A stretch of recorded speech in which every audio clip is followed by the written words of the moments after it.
like all scenarios, we have to ensure that the scene is safe before we begin rescue, or else we could become a victim too. And in this scenario, you can see that the baby has probably actually got themselves into a bad situation because they bit a cord that was frayed and may have been electrocuted. So before we ever touch this baby, we've got to make sure that we de-energize the source of the electrocution. In this case, I follow with my eyes the cord right back to its source of energy. And I carefully unplug it and ensure that there's no longer any chance of getting electrocuted. It's at this time, if there are bystanders, it wouldn't be bad to call 911 or have somebody go call 911 while we then grab the baby and bring them to a place where there's a hard surface so that we begin rescue. Carefully roll the baby, bring them to a hard surface. Now let's take a look at infant CPR. But before we get into the actual skills, let's talk about a few important parts. And one of those is make sure that the surface that you lay the baby on is hard and it will not allow the body of the baby to sink into padding. And that's part of the reason why I'm not on the floor on a carpeted, padded surface. We want to make sure that every compression I give is maximal. We want to make sure that it is actually doing what it's supposed to do and that the baby's body is not sinking into that surface, diminishing the effect of the compression.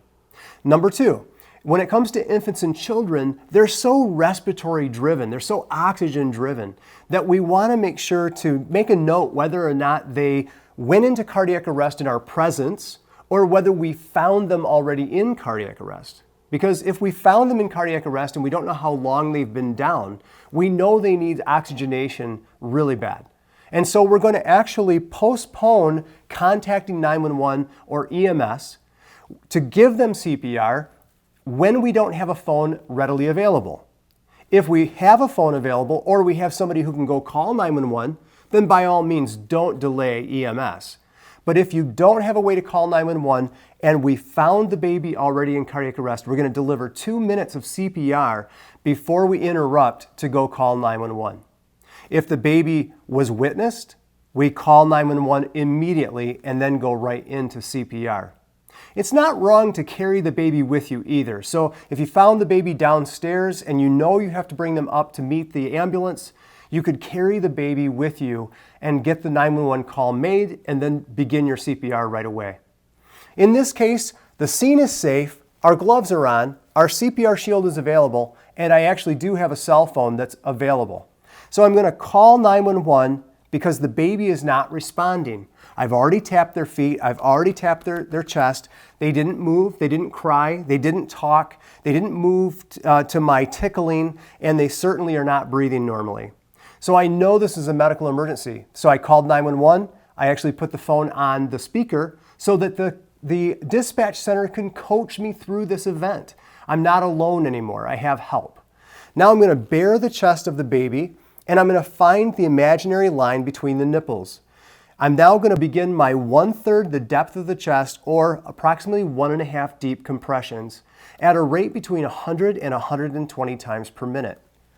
1 and 2 and 3 and 4 and 5 and 6 and 7 and 8 and 9 and 10, 12, 13, 14, 15, 16, 17, 18, 19, 20, 21, 22, 23, 24, 25, 26, 27, 28, 29, 30. Now I'm going to take my CPR shield with a one-way valve. I'm going to cover the nose and mouth of the baby. Now watch as I do the head tilt chin lift. I'm not bringing the head fully back like I would a large child or an adult because a baby's airway is only the size of their pinky. So what we're doing is bringing the baby's head into more of a neutral position. Remember, infants don't really have much of a neck. So if their chin is too close to their chest or their head is tilted back too far, both can actually diminish the openness of their airway. So I want them in more of a neutral position. Now there's another little way to remember that, and I call it the sniffing position. Now what do I mean by sniffing position? Well, what I mean is if you walked into a room and someone were baking cookies, you wouldn't really put your nose down like you're smelling a flower. You would maybe put it a slightly bit up into the air and, ooh, someone's baking cookies. What's that smell?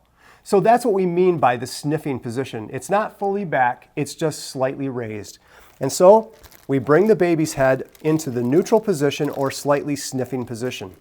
Now I'm going to seal my mouth over the nose and mouth of the baby and deliver a rescue breath. As I deliver the breath, I see the chest rise and fall. I'm going to deliver my second breath. As I give my second breath, the air goes in again. Now, we can also use the heel of one hand in the center of the chest for compressions. I'm going to repeat the chest compressions. 30 chest compressions between a rate of 100 to 120 times a minute. Then I'm going to give them 2 more rescue breaths. And I'm going to continue this cycle of 30 chest compressions to 2 rescue breaths. And I'm not going to stop until EMS arrives, an AED arrives, or someone equally trained or higher relieves me